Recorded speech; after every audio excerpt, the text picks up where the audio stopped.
Hello students, स्वागत है आप सबका और एक नए वीडियो में। तो बच्चों, अभी तक हम लोग पढ़ चुके हैं कि जितने मैटर एग्जिस्ट करते हैं हमारे सराउंडिंग में, उनका कुछ स्टेट होता है या फिर हम बोल सकते हैं कि उनका 3 स्टेट हमें देखने के लिए मिलता है। और वो क्या होता है? एक स्टेट होता है आपका सॉलिड, देन नेक्स्ट होता है हमारे पास आपका लिक्विड, और नेक्स्ट स्टेट होता है हमारा गैस। तो यहाँ पे हमारा जो नेक्स्ट टॉपिक निकल के आता है वो क्या पूछा है बच्चों? तो can matter change it's state. तो ये जितने मैटर हम लोग देखते हैं अपने आस पास, चाहे वो सॉलिड हो या फिर लिक्विड हो या फिर गैस हो, क्या हम उसके स्टेट को चेंज कर सकते हैं क्या? और इसके बारे में हम आज पूरा का पूरा पढ़ने वाले हैं। तो सबसे पहले हमें दिया गया है we all know from the above observation. जैसे कि हम अभी तक पढ़ते हुए आए हैं बच्चों, यहाँ पे क्या होता था कि वाटर एक ऐसा मैटर है जो कि हमें तीनों के तीनों स्टेट्स में देखने के लिए मिलता है। अगर सॉलिड का बात किया जाए तो ये आइस के फॉर्म में देखने के लिए मिलता है, अगर लिक्विड के बात किया जाए तो ये हमें वाटर के फॉर्म में देखने के लिए मिलता है, या फिर अगर हम गैसियस स्टेट का अगर बात करते हैं तो ये हमें वाटर वेपर के फॉर्म में देखने के लिए मिलता है। और हम इजीली जानते हैं कि हम किसी भी ऑब्जेक्ट के या फिर किसी मैटर के स्टेट को हम चेंज कर सकते हैं। अभी वो कैसे चेंज होगा और जब भी वो चेंज होता है तो इसके अंदर के जो पार्टिकल्स जो होते हैं इनमें क्या चेंजेस होता है, कैसे हम लोग चेंज कर सकते हैं, ये सब जो है हम पढ़ने वाले हैं।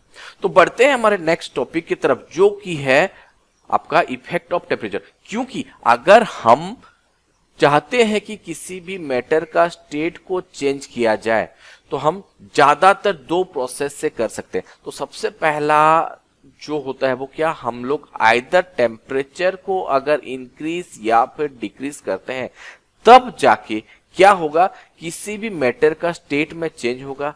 या फिर सेकेंडली हम लोग बात करेंगे, अगर हम प्रेशर को इंक्रीज या फिर डिक्रीज करते हैं तो मैटर का स्टेट चेंज हो सकता है। तो चलिए बढ़ते हैं हमारे नेक्स्ट टॉपिक की तरफ, जो कि है इफेक्ट ऑफ टेम्परेचर। तो नेक्स्ट टॉपिक आ जाता है हमारा क्या, effect of change of temperature. जो जब भी ये टेम्परेचर में किसी भी तरह का चेंजेस आता है तो हमारे स्टेट के साथ क्या क्या होता है ये हम अभी पढ़ने वाले हैं। तो देखते हैं सबसे पहले क्या दिया गया है, एक्टिविटी 1.12। तो हमें जैसे कि इस एक्टिविटी में आप लोग देख पा रहे हो बच्चों, तो हमें एक बीकर लेना है और बीकर में कुछ आइस क्यूब्स लेने हैं और उनके ऊपर हम लेबोरेटरी थर्मोमीटर को सस्पेंड करके रखेंगे और श्योर करेंगे कि इसका जो बल्ब या फिर ये वाला जो पोर्शन जो होता है ये उसके वॉल को टच करना नहीं चाहिए। वॉल से मेरा मतलब है नीचे भी टच करना नहीं चाहिए या फिर साइड बाय साइड कहीं पे भी टच करना नहीं चाहिए। हम लोग इसको टंगा के रखेंगे और उसके बाद हम लोग इस आइस क्यूब को गर्म करेंगे। तो अभी हम लोग ऑब्जर्व क्या करेंगे बच्चों कि क्या हो रहा है। लेट मान के चलिए हमारा आइस जो लिए थे इसका टेम्परेचर -4 या फिर -5 डिग्री सेल्सियस होता है।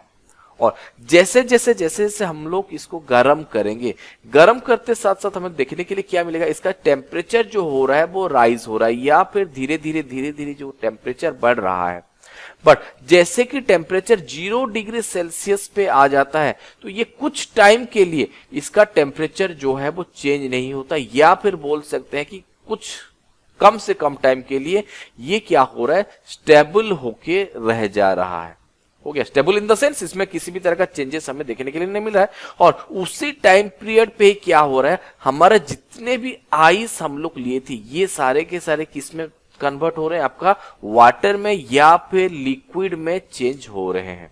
कब हो रहा है ये, जब भी ये 0 डिग्री सेल्सियस है और हम लोग कंटिन्यूअस जैसे गर्म करेंगे तो ये पूरा का पूरा आइस जो है वो कन्वर्ट हो गया वाटर में या फिर लिक्विड में। इसके बाद धीरे धीरे इसका टेम्परेचर फिर से बढ़ने लगेगा, धीरे धीरे टेम्परेचर जो है इसको फिर से बढ़ने लगेगा और जैसे 100 डिग्री सेल्सियस तक आएंगे तो ये वाटर जो है वो वेपर हो जाएगा। और वही सेम कंडीशन हमें और एक बार देखने के लिए मिलेगा, जैसे कि 0 डिग्री सेल्सियस कुछ टाइम के लिए स्टेबल होकर रह गया था, वही सेम चीज हमें इसमें भी देखने के लिए मिला। तो क्या होगा, 100 डिग्री सेल्सियस क्या होगा, कुछ टाइम के लिए ये भी जो है वो स्टेबल होके रह जाएगा, ये भी कुछ टाइम के लिए स्टेबल होके रह जाएगा, या फिर बोल सकते हैं यहाँ पे किसी भी तरह का चेंज जो है हमें यहाँ पे देखने के लिए नहीं मिलेगा।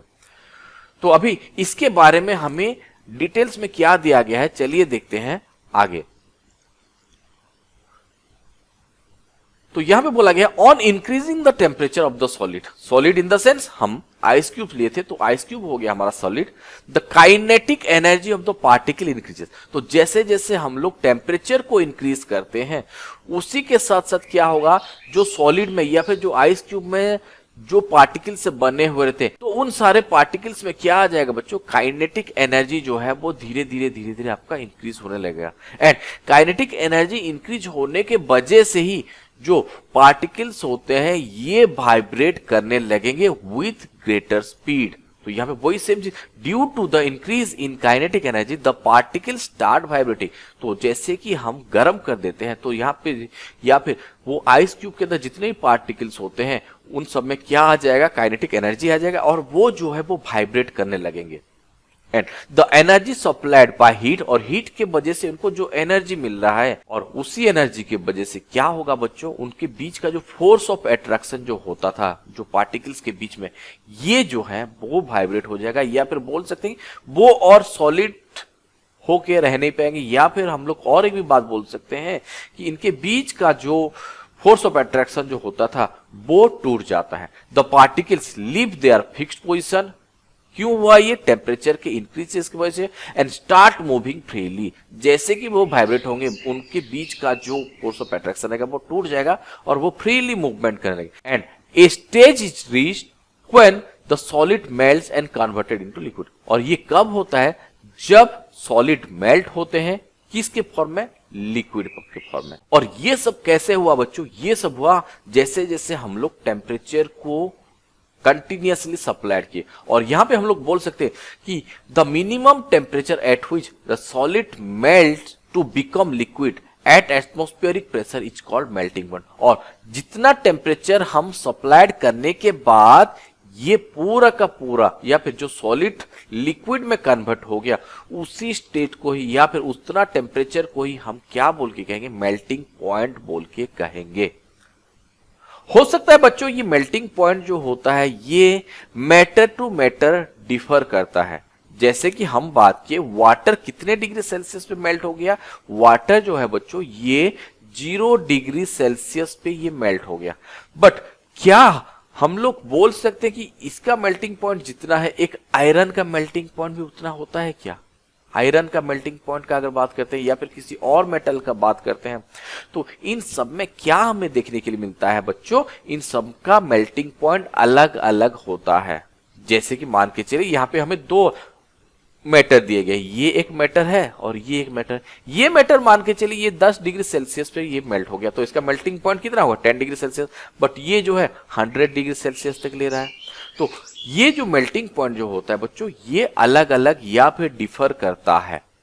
और वही सेम चीज हमें यहाँ पे दिया गया, the melting point of solid is an indication of the strength of force of attraction. तो इसका मतलब क्या है बच्चों, कोई भी मैटर मेल्ट होने के लिए जितना टेम्परेचर लेता है हो गया, हम लोग उसको क्या मानेंगे, the melting point of A solid indicator of the strength of the force of attraction. जो ज्यादा से ज्यादा टाइम ले रहा है या फिर ज्यादा से ज्यादा टेम्परेचर ले रहा है या फिर ज्यादा से ज्यादा हीट ले रहा है मेल्ट होने के लिए, उसके बीच का force of attraction of the particles उतना स्ट्रॉन्ग है बोल के कहेंगे। समझ में आ गया। The melting point of ice is 273.15 kelvin. और यहां पे देखिए बच्चों, यहां पे ये याद रखना है kelvin is the SI unit of temperature. तो जैसे कि हम लोग बहुत सारे ऐसा यूनिट के बारे में हम अपने प्रीवियस वीडियो में पढ़ते हुए आ रहे हैं, तो यहाँ पे अगर टेम्परेचर का ऐसा यूनिट का बात किया जाए तो क्या होता है बच्चों, केल्विन होता है। और 0 degree Celsius is equal to 273.15 kelvin होता है। नॉर्मली आप लोग मान के चलिए 273 केल्विन। तो 0 डिग्री इज इक्वल टू क्या होता है, 273 केल्विन। अभी मैं इसको क्यों बता रहा हूं, क्योंकि यहाँ पे जो है वो आपको बहुत सारा क्वेश्चन या फिर बोल सकते हैं 1 मार्क का क्वेश्चन यहाँ पे आपको पूछता है। जैसे convert to degree Celsius to kelvin या फिर केल्विन से हमें डिग्री सेल्सियस में कन्वर्ट करने के लिए क्वेश्चन हमें पूछा जाता है। तो जैसे कि हम लोग को एक बात तो पता चल गया बच्चों कि क्या होता है, 0 degree Celsius is equal to हमारे पास क्या आ गया, 273 केल्विन। अगर यहाँ पे पूछता है तो 100 डिग्री सेल्सियस को आप लोग को कन्वर्ट करना है किसमें, केल्विन में कन्वर्ट करना है। तो किस हिसाब से कन्वर्ट करेंगे, जैसे 0 डिग्री जूल 273 केल्विन हो गया, तो 100 डिग्री जूल कितना होगा बच्चों, 273 केल्विन प्लस 100। हम लोग को सिंपली जो है 100 अगर इसके साथ प्लस करते हैं तो जो रिजल्ट निकलेगा वो होता है हमारा केल्विन का कन्वर्सन, और वही सेम चीज इसका रिवर्स हो जाएगा। या फिर मान के चलिए हमें दिया गया है 373 केल्विन को कन्वर्ट कीजिए डिग्री सेल्सियस में, तो यहां पे सिंपली हमको माइनस करना है कितना, 273 अगर माइनस कर देते तो जो रिजल्ट आएगा हमारा वही होगा डिग्री सेल्सियस। तो ये बात को आप लोगों को जो है थोड़ा सा याद रखना है, क्योंकि इससे जो है 1 मार्क्स वाले क्वेश्चन जो है आपको पूछा जाता है। समझ में आया बच्चों? तो वाटर का जो मेल्टिंग पॉइंट हो गया ये हमारे पास कितना आता है, 0 डिग्री सेल्सियस, या फिर हम बोल सकते हैं 273 kelvin. The process of melting that is change of solid into liquid state is known as fusion, और मेल्टिंग पॉइंट को फ्यूजन भी बोल के कहा जाता है। तो इसमें कंफ्यूजन का कोई बात नहीं, जो मेल्टिंग पॉइंट होता है या फिर जिस स्टेज में वो मेल्ट हुआ उसी को क्या कहा जाता है बच्चों, उसको फ्यूजन बोल के भी कहा जाता है।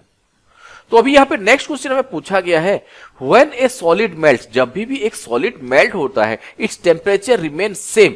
तो ये जो होता है कुछ टाइम के लिए हम लोग जो ऑब्जर्व किए थे 0 डिग्री होके वो कुछ टाइम तक रह गया है। तो so where does the heat energy go, तो यहां पे जो है हमारे हीट के जो एनर्जी होते हैं, क्योंकि हम लोग कंटिन्यूअसली सप्लाई कर रहे हैं हीट या फिर कंटिन्यूअसली हम उसी बीकर को गर्म कर रहे हैं, तो इसके बाकी के सारे हीट जो थे वो गए कहां, तो इसका आंसर हमें आगे मिल जाएगा। You must have observe that during the experiment of melting, तो यहां पे वही एक्टिविटी का बात किया गया है कि हम जैसे कि मेल्टिंग का एक्टिविटी परफॉर्म करें, that temperature of the system does not change after the melting point reach, जैसे कि मेल्टिंग पॉइंट पहुंच जाता है यहां पे जो हमें किसी भी तरह का चेंजेस देखने के लिए नहीं मिलता। टिल कब तक, till all the ice melt, पूरा का पूरा आइस मेल्ट होने तक हमें किसी भी तरह का चेंजेस देखने के लिए नहीं मिलता। This happen even though we continue heat beaker, but हम लोग जो है वो कंटिन्यूअसली सप्लाई कर रहे थे हीट, लेकिन इसके बावजूद भी क्या होता है, इसका टेम्परेचर हमें चेंज होता हुआ नहीं दिखा, and this heat gets used up in changing. तो यहां पे बात क्या आता है, that we continue supply of heat and this heat get used up changing the state by overcoming the force of attraction. तो ये इसीलिए चेंज नहीं हुआ था बच्चों कि जो हीट हम लोग सप्लाई कर रहे थे ये किसके लिए यूज हो रहा था, ये यूज हो रहा था किसके लिए, द फोर्स ऑफ अट्रैक्शन को तोड़ने के लिए, या फिर by overcoming the force of attraction को ये तोड़ रहा था। इसीलिए वो सारे के सारे हीट जो होते हैं वो यूज्ड अप हो गए थे, या फिर हम बोल सकते हैं कि ये सारे के सारे हीट जो है वो हिडन फॉर्म में रह जाता था। और वही हीट को क्या कहा जाता है बच्चों, उसी हीट को लेटेंट हीट बोल के कहा जाता है। और ये भी हमारा एक इंपॉर्टेंट क्वेश्चन है, व्हाट इज लेटेंट हीट, ये क्या है बच्चों, ये एक हमारे पास एक इंपॉर्टेंट क्वेश्चन है, और लेटेंट हीट का क्वेश्चन आपको बार बार पूछा जाता है, और वही सेम चीज दिया गया है। As this heat energy absorb by ice without showing rise in temperature, it consider that it gets hidden into the content of the beaker and it is known as latent heat, और उसी को ही हम latent heat बोल के कहते हैं। और latent का मीन्स क्या होता है बच्चों, हिडन होता है। The amount of heat energy that require to change 1 kg of solid, तो ये भी आपको याद रखना है बच्चों, तो 1 kg of solid into a liquid at atmospheric pressure at it melting point is known as latent heat of fusion. ये भी आपका एक इंपॉर्टेंट क्वेश्चन होता है, what is latent heat of fusion. तो यहां पे आप लोग क्या बोलोगे, जितना भी अमाउंट ऑफ हीट एनर्जी का रिक्वायरमेंट होता है किसके लिए, to change 1 kg of solid, 1 kg of solid को अगर हम कन्वर्ट कर रहे हैं लिक्विड में एट रूम टेम्परेचर में, और उसी को ही क्या कहा जाता है बच्चों, लेटेंट हीट ऑफ फ्यूजन बोल के हम इसे कहते हैं। और latent heat of fusion water का कितना होता है, 0 डिग्री सेल्सियस या फिर 273 केल्विन बोल के कहते हैं। देन बढ़ते हैं आगे, नेक्स्ट टॉपिक में हमें क्या दिया गया है, बढ़ते हैं आगे। तो यहां पे क्या हुआ था, हम ऑलरेडी कन्वर्ट कर चुके थे सॉलिड को लिक्विड में, और हम लोग कंटिन्यू कर रहे थे क्या, हीट एनर्जी को सप्लाई। तो हीट एनर्जी टू वाटर, जैसे कि हम कंटिन्यूअस हीट एनर्जी सप्लाई कर रहे थे वाटर में, the particle start moving, water को कंटिन्यूअसली हम लोग हीट सप्लाई कर रहे थे तो वाटर के जो पार्टिकल थे वो भी जो है वो मूव कर रहे थे क्या, फास्टर रेट में। At a certain temperature a point reach when the particles have enough energy to break free from the force, जिस हिसाब से हमारे सॉलिड से लिक्विड कन्वर्जन में हुआ था उसी हिसाब से लिक्विड टू गैसियस कन्वर्सन में भी हमें वही सेम चीज देखने के लिए मिलते हैं। तो क्या होते हैं, at certain temperature point is reach, एक पर्टिकुलर टाइम पे एक पॉइंट रीच होता है when the particles have enough energy to break free from the force of attraction, तो वाटर के पार्टिकल जो होते हैं ये भी ब्रेक डाउन होते हैं। And at this temperature the liquid starts changing into gas, और उसी टेम्परेचर पे क्या होता है, हमारे जो लिक्विड होते हैं ये गैस में चेंज होते हैं।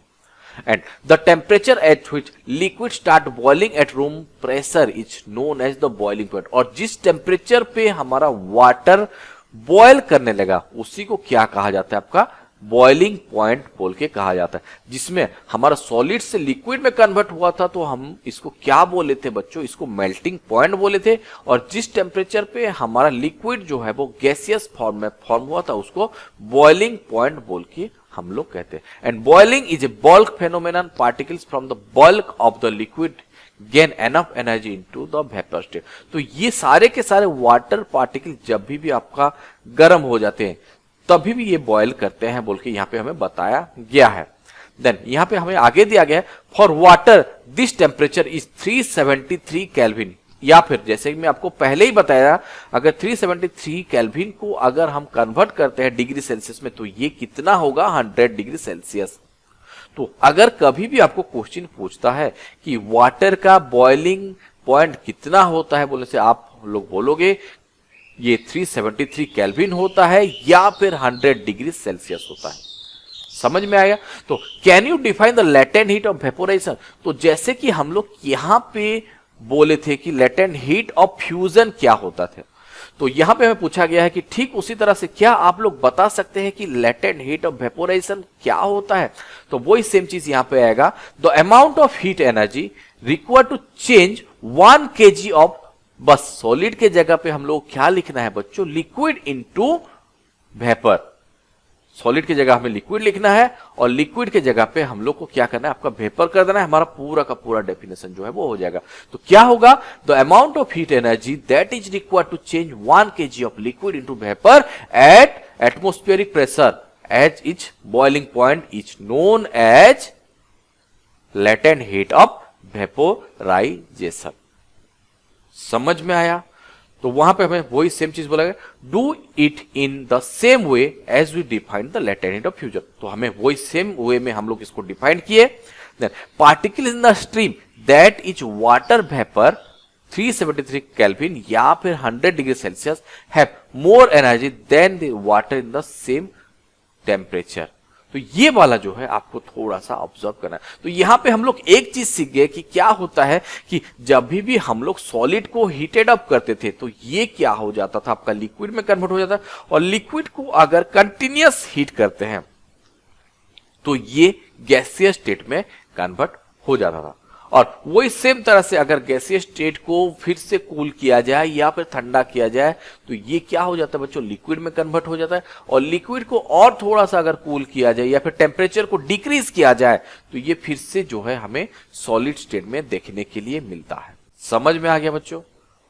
तो यहां पे आप लोगों के दिमाग में तो एक बात तो आ गया है कि अगर हमें किसी भी मैटर का स्टेट को अगर चेंज करेंगे तो हमें क्या देना पड़ेगा, उसको जो है वो हीट करना पड़ेगा। हीट करने से सॉलिड जो है वो लिक्विड में कन्वर्ट हो जाएगा, लिक्विड जो है वो गैसियस स्टेट में कन्वर्ट हो जाएगा। और ठीक सेम तरह से अगर गैसियस स्टेट में कोई भी एक मैटर है तो इसको अगर हम लोग ठंडा करेंगे या फिर कूल करेंगे तो वो लिक्विड में कन्वर्ट होगा, और लिक्विड को और फर्दर अगर कूल किया जाए तो ये किस में कन्वर्ट हो जाएगा, ये सॉलिड स्टेट में कन्वर्ट हो जाएगा। क्लियर है बच्चों? So we that the state of matter can change into another state by changing the temperature। ये बात तो क्लियर हो गया बच्चों। तो यहां पे एक एक्सेप्शन आता है, उस एक्सेप्शन के बारे में भी हम लोग थोड़ा सा बात करते हैं। We have learned that the substance around us change state from solid to liquid and from liquid to gas on application of heat. जैसे कि हम लोग हीट करते हैं तो ये सॉलिड से लिक्विड, लिक्विड से गैस में ये कन्वर्ट हो जाता है। But there are some that change directly from solid to gaseous। But कुछ ऐसे भी मैटर है जो डायरेक्टली कन्वर्ट होते हैं कहां से बच्चों, सॉलिड से गैस में। उनमें लिक्विड स्टेट हमें देखने के लिए नहीं मिलता है, या फिर गैसियस स्टेट से डायरेक्टली चेंजेस हो जाते हैं किसमें, हमारे सॉलिड स्टेट में। इसमें जो है हमें लिक्विड वाला स्टेट जो है वो देखने के लिए नहीं मिलता है।